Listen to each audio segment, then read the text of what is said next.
A Cleveland mother and her partner accused of beating her own child to death. Tonight, that little girl is remembered as yet another person who says she witnessed the abuse of 5-year-old Tanasia McCloud tells News 5 she tried to help. News 5's Derick Waller was there for tonight's emotional vigil. Derick, this woman wishes she could have done much more. And Rob, Aisha Little says she watched Tanasia's mom physically abuse that little girl and says she reported it to the authorities. Talking about it tonight brought her to tears. I used to say clothes because I want. That's all right, sister. That's all right. Aisha Little says calls to Children and Family Services clearly weren't enough to save Tanasia. A 5-year-old girl, Little says she wanted to adopt after witnessing abuse. First, the mother was pushing her, and then I seen the mother grabbed her by her neck, and then that's when I pushed the door open and was like, "You're not going to do that on my time."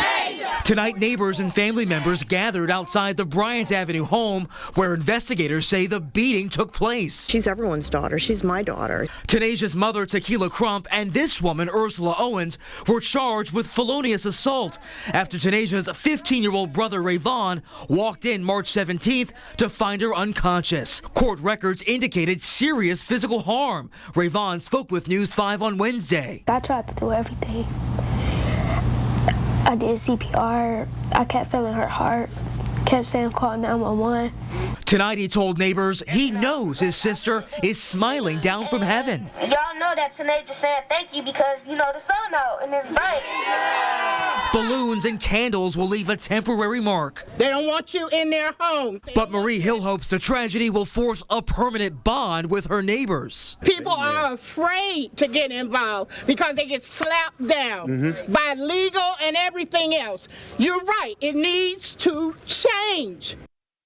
But as you just heard, multiple people did step in and make complaints, including Tanasia's brother Rayvon. But today, Children and Family Services told News 5 they didn't have enough evidence to remove her from that home. I'm Derick Waller, News 5. Derick, it's just heartbreaking. Thank you. News 5 is also learning more about those accusations against the two women now charged in Tanasia's death and just how far back they go.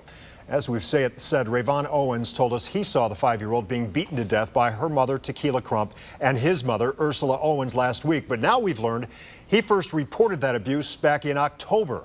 Social workers said the reports were unsubstantiated and a case wasn't opened until the abuse was reported again last month.